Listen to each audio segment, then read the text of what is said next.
Hi everyone, this is my first video on this channel. Hope you enjoy the video as much as I enjoy creating it. So let's start our story.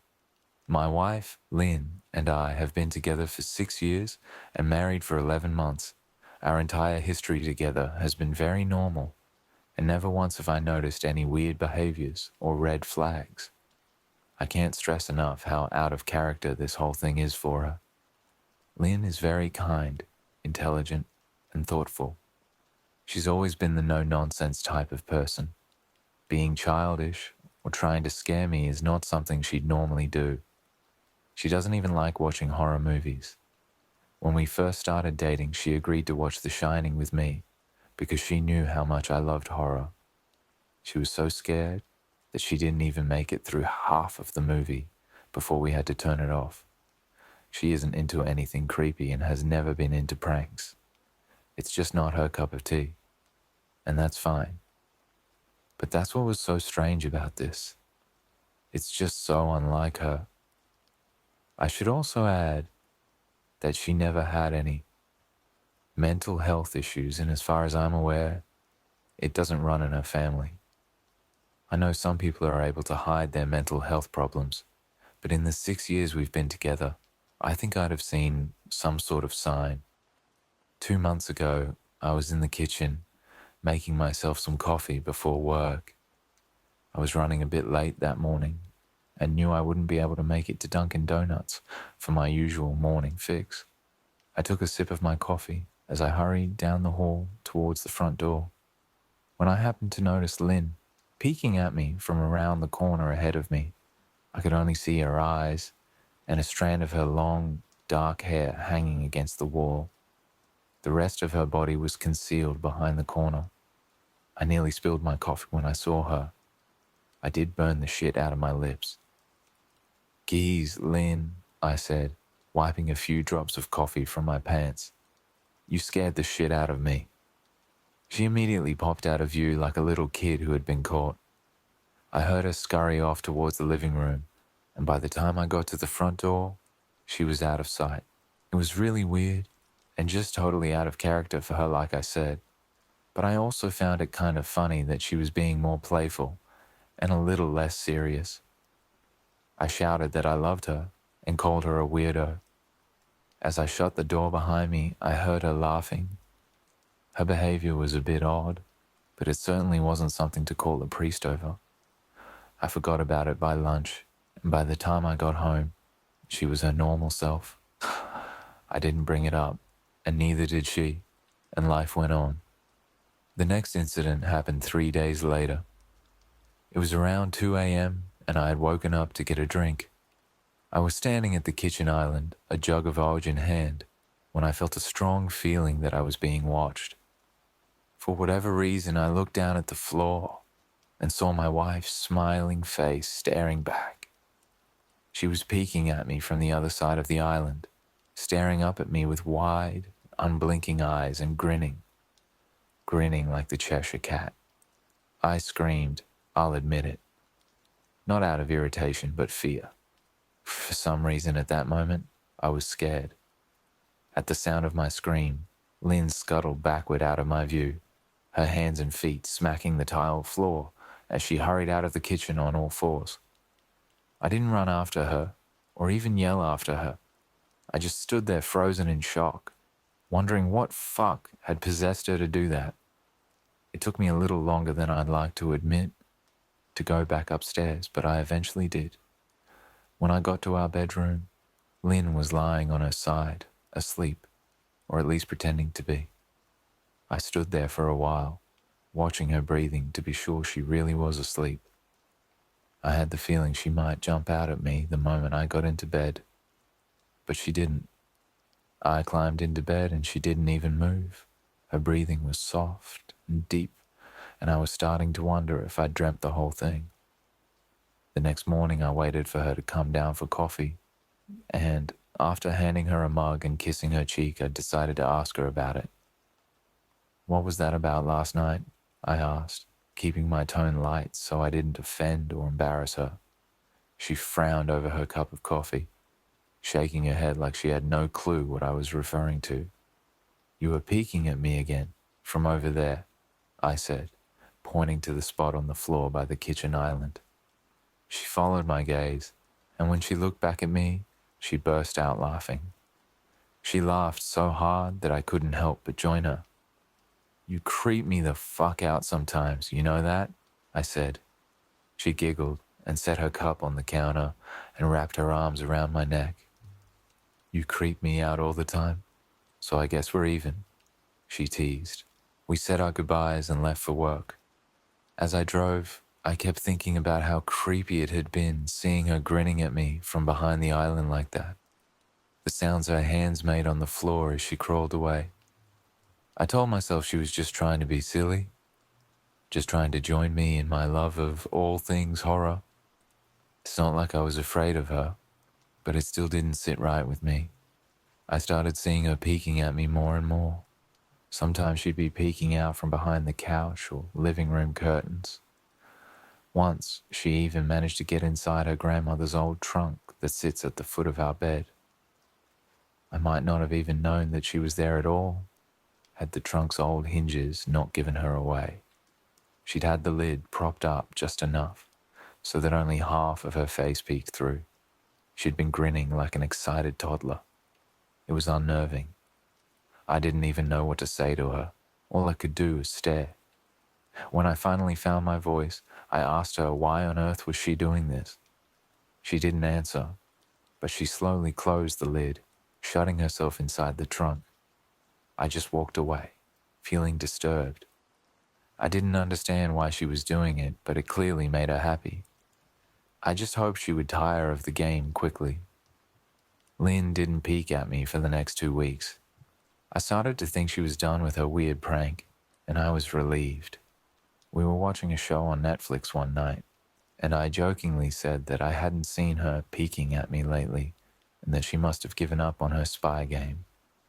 She looked up at me with a small smile and said, "Maybe I've just gotten better at it." I didn't say anything, but I wondered whether or not she was joking. For the next few days, I couldn't stop thinking about what she'd said. Was she still peeking at me when I wasn't looking, and I just hadn't noticed? And if so, what the hell was she getting out of this? I started to feel paranoid, constantly checking whether she was watching from around the corner or behind a door. I was jumpy whenever I was home, and she wasn't in full view of me. I felt stupid and a little crazy, but after a few weeks without another incident, I began to relax. I stopped checking behind furniture and walls and told myself it was just a bad memory. Then a few days ago, things got so much worse. Lynn left to go to a friend's, and I lounged on the couch and played a couple of games on my laptop. Around 9 p.m., I hopped in the shower, and as I was washing the soap from my hair, I felt that awful feeling that I was being watched. I slowly opened my eyes and almost had a fucking heart attack. Lynn was peeking from behind the shower curtain, her entire head stretched into the shower, leaving just her body outside. Her long, dark hair hung against the curtain, the ends dripping with water. Her mouth hung open in a terrible grin, eyes wide and red, as if she hadn't blinked in a while. I screamed and jumped back against the wall. She didn't move, nor did her smile waver. Her makeup ran down her cheeks in 2 black streaks. She looked giddy and completely deranged. I was fucking terrified. We stood like that for a few moments, neither of us saying a word. Finally, after what felt like forever, she slowly pulled her head back out of the shower, and I watched her blurry figure through the curtain as she moved backward toward the bathroom door. A second later, the bathroom door slammed shut, hard enough to rattle the mirror. I screamed again and jumped out of the shower to lock the door. I stayed inside the bathroom for over an hour. Maybe I overreacted to some of you, but joke or not, I wasn't going to put up with the crazy shit anymore. That's what I kept telling myself as I paced in my bathroom, stopping to listen at the door every few minutes. Suddenly I heard a muffled sound, and I pressed my ear against the bathroom door, straining to listen. I couldn't hear anything, but I envisioned Lynn standing on the other side of the door, giggling at her joke. I felt a surge of anger.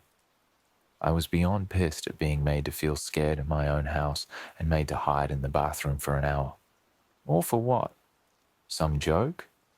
If it was a joke, it was an awful one. What the freak, Lynn? I snapped. This shit is getting really freaking annoying. I waited for her to apologize or to call me a jerk, but instead, I heard a faint moan, so quiet. I wondered if I heard it at all, and then complete silence. Lynn? I called out, not able to even hide the shakiness in my voice. I got no response, just my own heavy breathing. I swear to God, just fucking stop it, I yelled, pounding my fist on the door. I waited for her to cuss me out, something I would expect from me talking to her like that. I never screamed at her before, but there was nothing, just the occasional drip from the shower head. I won't deny that I was scared, too afraid to open the damn door and face my own wife. I waited another 30 minutes or so, which feels like a fucking lifetime when you're scared. Finally, I decided I wasn't going to spend the night hiding in my bathroom, so I got down on my knees and peered under the door. I almost expected to see her face peeking back at me, but thankfully I didn't. I could see straight down the hallway to the top of the stairs, but no Lynn. I didn't know if I should be happy about that or not. I looked for a few minutes, waiting to see her head pop up over the top step, but it never came. I stood up, my hand hovering over the door, and mentally prepared myself to open it. I slowly turned the lock with shaky fingers and was about to yank it open when I heard a sound that still makes me feel nauseous when I think about it. A moan, louder than before, but this time I was able to tell just where it was coming from. I turned my head to the closet door as if in slow motion and later locked eyes with my wife, who was peeking out at me from the slight gap. Her eyes were still wide as ever, and her mouth was hanging open in the most grotesque, gaping smile I'd ever seen. I didn't even scream. I was too scared for even that. Her hands were clasped to her chest, her body trembling with sheer delight, as if she could barely contain her excitement. A short, raspy moan bubbled up from her throat, deep and raw, sending a shiver through my entire body. Somehow I found the ability to pull the bathroom door open and ran as fast as I could all the way down the steps, snagging my keys and phone from the table in the living room before running outside to my car. I could hear her shrill laughter behind me, but I didn't hear her getting closer. I didn't bother shutting the front door.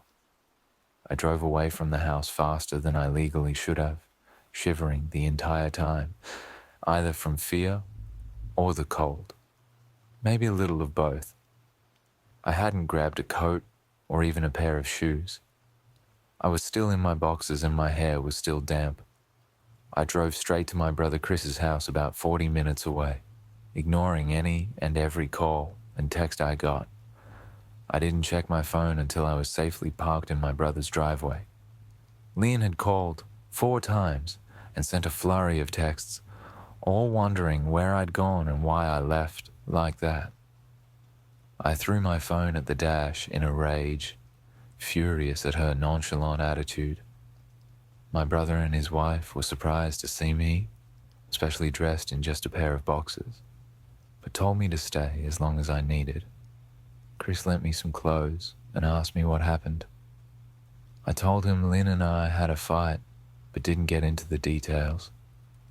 I didn't want him to think I was overreacting, leaving my wife over a prank, even if it was a strange one. I mean, hadn't I encouraged her for years to lighten up instead of being so serious all the time? I had wanted her to relax and loosen up, but this was definitely not what I had in mind. I tried to sleep on their sofa, but my brain wouldn't let me sleep. Every time I closed my eyes, I saw Lynn's face staring at me from inside the closet. Knowing she'd been in there with me the entire time made my skin crawl. She'd never left the fucking bathroom at all. Instead, she slipped inside the closet and slammed the bathroom door shut to fool me. The mere thought of going back home gave me anxiety. I tossed and turned, unable to sleep. Chris ended up giving me a sleeping pill, so I was able to get a little rest. My sleep was filled with terrible dreams, all of Lynn's smiling face. I woke up just as the sun started to rise. My sore body ached from the sofa, and I felt drained. I knew I'd have to call Lynn at some point, but I didn't know what to say to her. I wouldn't be going home unless she gave me her word she'd never do any more creepy shit. I just wanted my wife back. Her normal, serious self never looked so good to me. I was contemplating calling her and telling her that when that familiar feeling came over me. I was being watched. I was staring at the ceiling, my heart in my throat. I didn't want to look away, but the longer I ignored the feeling, the worse it got. My eyes drifted away from the ceiling almost on their own. Her face was pressed up against the window beside the couch, staring down at me with that same gaping smile.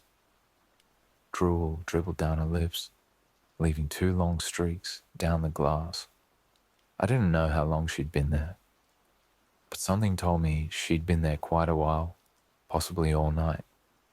I didn't bother screaming, though I was afraid anger trumped any fear I felt at that moment. I jumped up from the couch and pounded my palm against the glass. "Lynn, are you crazy? What the hell is wrong with you? Just go home," I shouted. "Now." She didn't move, and her ghastly expression never changed. If anything, her smile only grew, as if she had never been more elated. I could hear Chris and his wife moving around upstairs, as if Lynn could hear them from her place outside. Her head twitched slightly in their direction, and she began to close her mouth slowly. Chris called my name from upstairs, obviously concerned. I turned to see him and his wife Rebecca hurrying down the steps. When I turned back to the window, Lynn was gone. The only sign she'd been there at all was the 2 streaks of drool still dripping down the glass. I tried explaining to Chris and Rebecca about waking up to see Lynn watching me through their window. They were skeptical. Who wouldn't be? Chris and I went outside to the spot in front of the window, but there were no footprints in the dirt, just a slight indent. Animal, probably, Chris guessed, and I didn't argue. He and Rebecca assumed I dreamt the entire episode, but that they didn't understand, and I was too tired to explain it to them. I called out of work that day and turned my cell off. I didn't want to face Lynn. Just talking to her was too much for me at that point. I really started to believe something was irreversibly wrong with her, that no matter what promises she made, we'd never be the same again. The thought saddened me to my core. I cried most of the morning. By noon, I figured I was ready to confront her, give her one last chance to explain herself. I could at least give her that after 6 years, I told myself. I turned my phone on and saw the dozens of texts she'd sent, all from a seemingly concerned wife. "Can we talk? I love you. Please call me. I'm really worried. Can you answer? Just come home." And more of the same. All texts telling me she loved me and she wanted me home. How worried she was.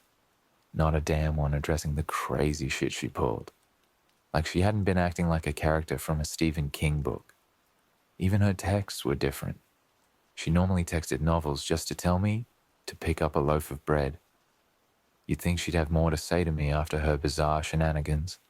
I know it probably seems childish to some of you who are miles away from this situation, but if you saw the way Lynn had looked at me how she scampered away on all fours like some wild animal, grinning at me from inside the closet like a lunatic. And I think you'd find my reaction was warranted. I ended up staying with Chris and Rebecca for another night. I didn't wake up yesterday until afternoon, and thankfully I didn't see Lynn's face watching me through the window. I don't want to pry, because it's not my place. But is this fight something that can be mended? Rebecca asked.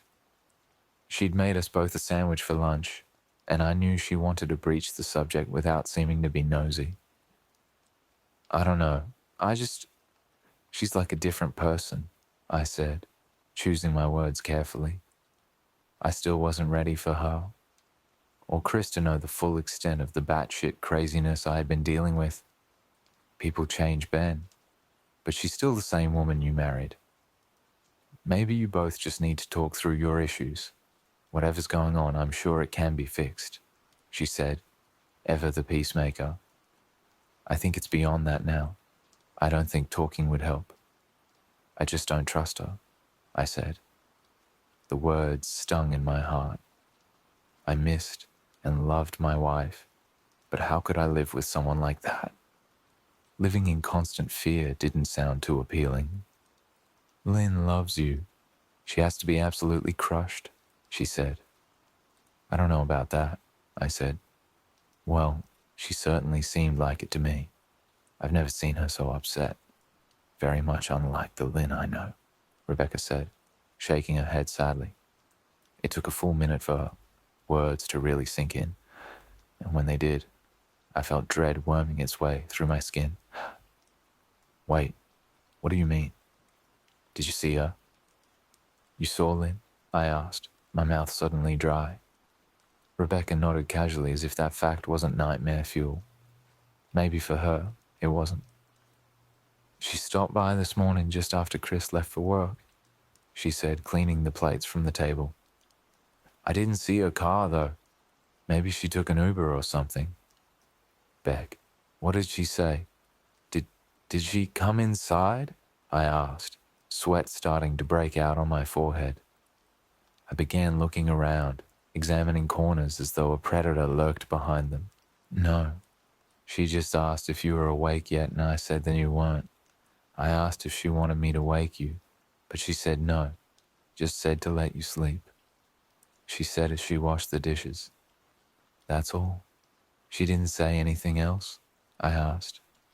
No. She looked awful, though, like she hadn't slept in days. I think you should call her. I got up from the table and thanked Rebecca for lunch. I felt a little bit better at the knowledge that at least she hadn't come inside. Still, I needed to double-check that the doors were locked. I sat for a while trying to figure out what to do next. I didn't want to go home, but I felt that I owed it to Lynn to help her if I could. Hadn't I sworn an oath to love and honor her through sickness and in health? Clearly she was very sick. If she was sick, which I truly believe she was, I had to try and get her the help she needed. But I didn't even know where to start. I didn't want to call the police, and besides, what the hell was I going to tell them? That my wife was peeking at me? That she was being creepy? As bizarre as she'd been, she still hadn't committed any crime. Not yet, anyway.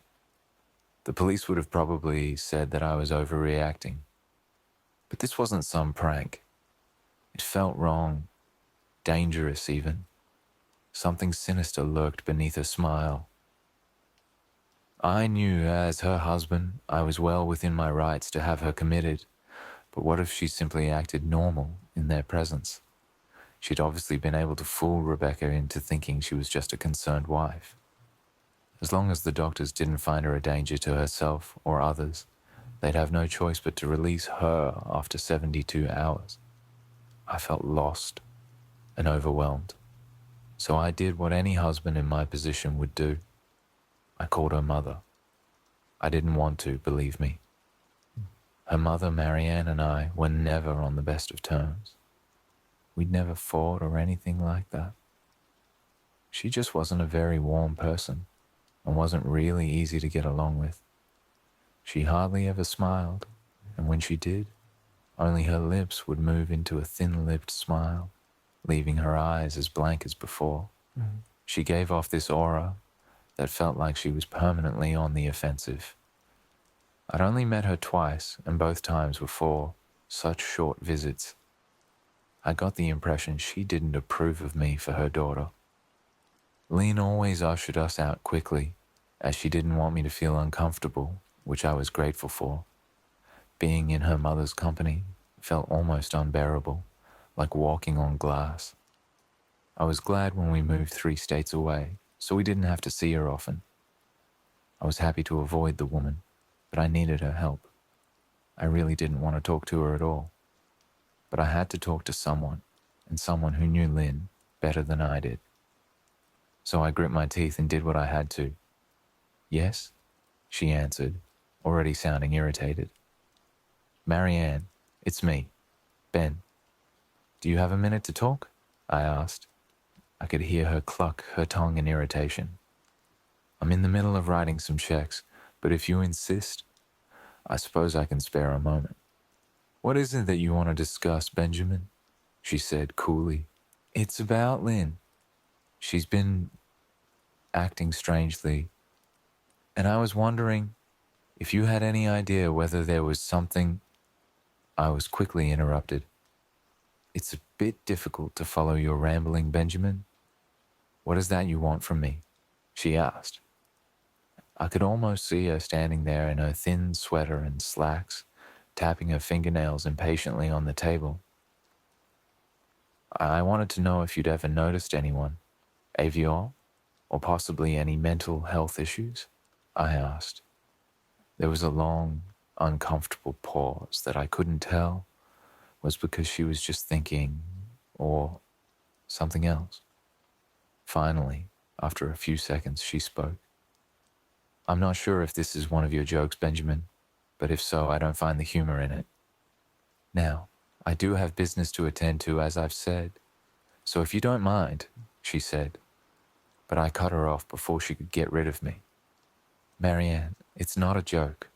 I'm sincerely concerned about Lynn's mental health. Her behavior has been very erratic lately. I'm very worried about her, and I figured as her mother, you would be as well," I said, my frustration evident in my voice. "If you're truly concerned, then I suggest you get the health professionals involved. I don't know what you expect of me," she snapped. I could tell she was seconds away from hanging up, and for some reason, I was desperate not to let her. I had the feeling that she knew a lot more than she was letting on. "Please, if not for me, do it for Lynn." I tried. I heard a faint, shaky intake of breath, as if she were trying to hold her steely persona together, but failing. "Marianne, what's wrong?" I started. "Benjamin, I don't know what to tell you.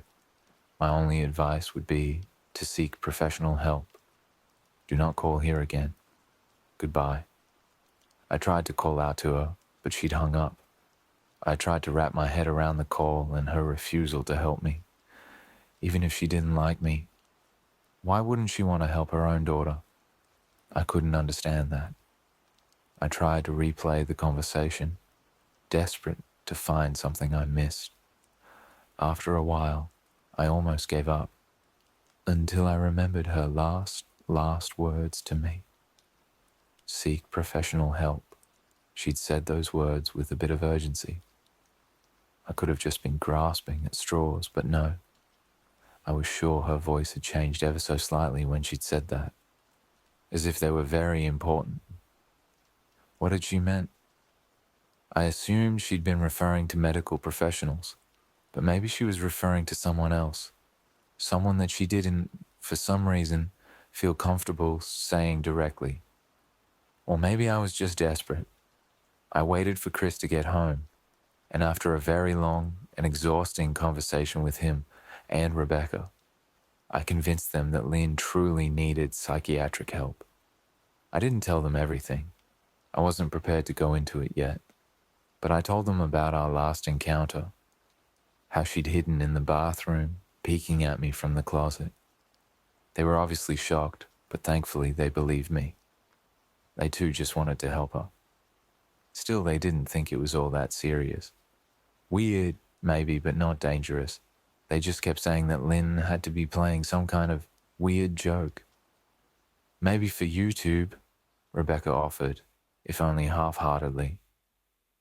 Chris didn't think we should involve the police just yet.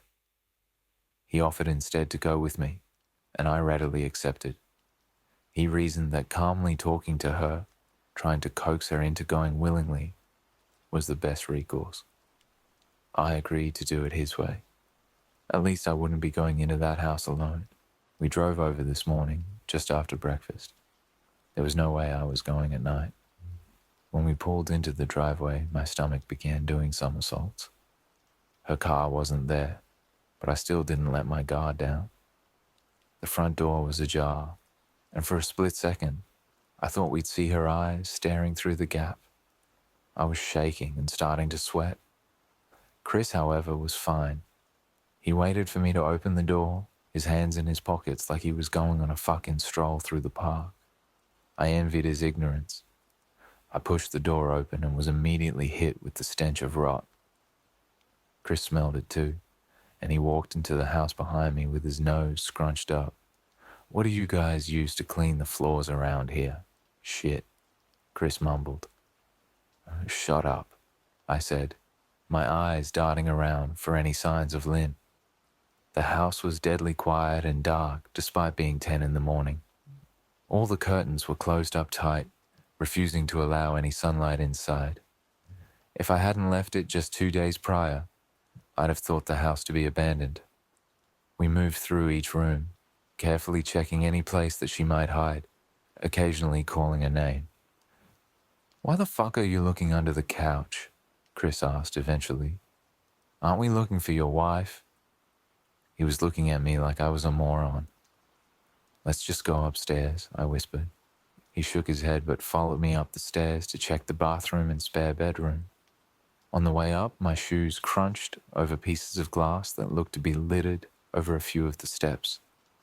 I noticed that one of Lynn and my wedding portraits that hung on the wall along the staircase had been smashed. The frame hung crookedly, all the glass removed. I stared at the picture, a lump forming in my throat.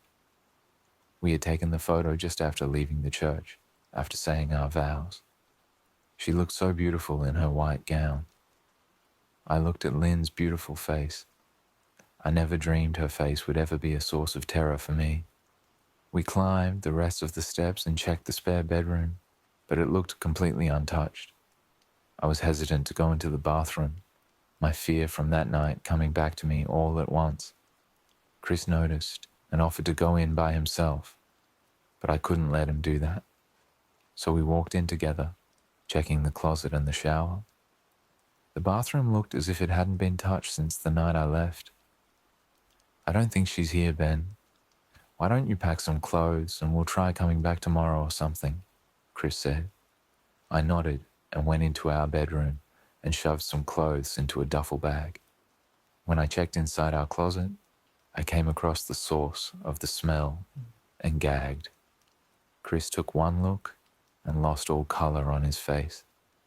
He had to go stand by the stairs to get away from the sight and smell. I gazed down in shock at what lay inside my bedroom closet.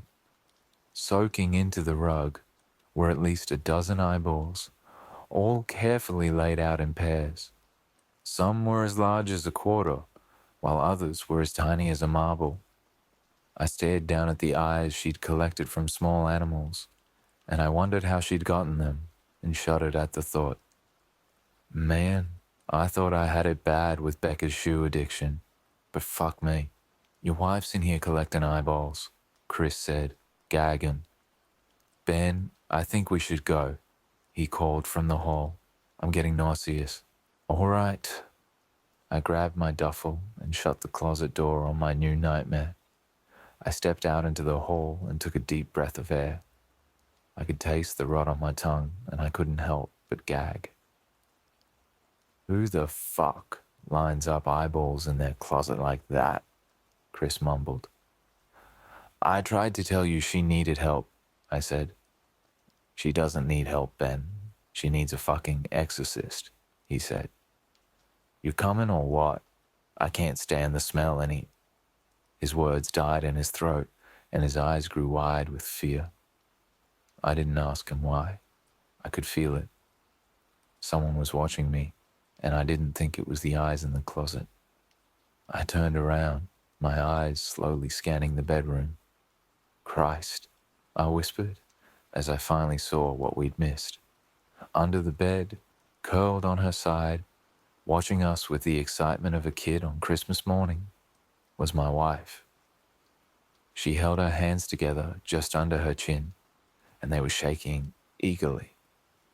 Now that she knew she'd been found, I could hear the quiet noises she was making, a sort of hiccuping sound in her throat, as if the excitement was just too much for her. It was unnerving, to say the least. Wide eyes, and that same huge smile. Everything in me told me to run, but I forced it away. This was my wife. No matter how twisted, she was still the woman I married. I had to help her. Lynn, I said softly. She didn't respond, but her head bobbed back and forth in 2 quick little movements, as if she were nodding. Baby, I just want to help, okay? Can you let me do that? I asked. I had taken a single step forward, approaching her like some kind of dangerous animal. I love you, Lynn, I said softly, taking another step closer. She let a tiny moan escape her wide open mouth, and I had to resist the urge to run. Her shoulders were starting to quiver, and her eyes grew as large as saucers. I crouched down so I could see her better, and immediately saw the blood. Her hands were covered in it. They trembled more the closer I got, as if she was barely able to contain herself. Lynn, are you hurt? You're bleeding, I said. She bobbed her head again, her bloody fingers moving up and down as if playing an invisible piano. They occasionally grazed her chin, leaving smears of blood on her skin. I wanted to recoil in disgust. The smell that was coming off of her was revolting. I could feel the vomit trying to climb up my throat. Her lips were dry and stretched thin, blood seeping between the cracks. I knew she wouldn't come out on her own, but I didn't want to leave her in the state she was in. I scooted closer and reached out to her. The excited, hiccuping sounds got louder, and her hands shook, fingers flexing. It was then that I could see the blood oozing from in between her fingers. Oh my God, Lynn, you're bleeding, I said. Instinctively, I reached out to take her hand, but before I could even touch her, her hand sprang out towards me. A sharp pain shot through my arm, and I fell back on my ass. My arm burned, and I could see the blood dripping down onto the carpet. I looked back at her in shock and saw her grinning madly, her fingers clutching a large shard of glass. You all right in there? Chris asked from behind me. I turned my head slightly and nodded to him, cradling my arm to my chest. When I turned back to face Lynn, I saw that her focus had shifted. She wasn't looking at me anymore, and she wasn't smiling anymore either. She was staring past me, her eyes glaring at Chris, the way a hungry lion might stare at an antelope. Her mouth was still hanging open, but it was twisted into a snarl. I got to my feet and began walking backward down the hall, afraid to take my eyes off her. Are you bleeding? Chris asked. The moment the words left his mouth, Lynn started fast, scooting out from under the bed, the glass shards still in her fist. Chris, run, go, I yelled. He must have been too afraid to move, because a second later I felt my back bump into him. He was still standing at the top of the stairs, staring at the horror that was my wife. Lynn had crawled completely out from under the bed and stood in the bedroom doorway, her face twisted in rage. Her whole body was visibly tense. Blood ran down her fingers and onto the floor. Jeez, Lynn, Chris said. You are playing hide and seek? I reached back and pushed him towards the steps. Move your ass, Chris, I said as quietly but firmly as I could. Lynn bobbed her head in fast, sharp motions and began to grin, stretching her mouth open wider and wider so that her chin seemed to touch her chest. I heard Chris mutter a prayer, and then he was running down the stairs. I stood at the top of the steps, stuck between the love for a woman who clearly needed serious help and self-preservation. I only want to help, I said, choking back tears. Her eyes focused on me once again as she slowly lifted the glass, holding it out in front of her. And then she started sprinting towards me, grinning with utter excitement. Thankfully, my body took over, and I flew down the stairs, skipping 2 or 3 at a time. I made it to the front door before I felt her leap onto my back, wrapping her arms around my neck, her open mouth next to my ear so that I could hear those terrible hiccuping sounds up close. I shook her off me, knocking her to the floor. I felt a searing pain in my back as she went, but I tore open the front door and bolted to my car. Chris was standing in the front yard, talking on the phone with the police. I didn't say a word. I just ran to my car and jumped in. Chris took the hint and followed me, still on the line with 911. I watched the rearview mirror, sure I'd see her there, running after us. But I never did. I went straight to the ER and got 11 stitches in my arm and 3 on my back. The police asked a lot of questions and went back to the house to do a search. But of course, Lynn wasn't there. They advised me to stay with a friend or relative for a while and to file a restraining order as soon as I could. But none of those things would matter. Somehow I just knew. I dropped Chris off at home and went to a motel an hour away. I wanted to put as much distance between me and Lynn as I could.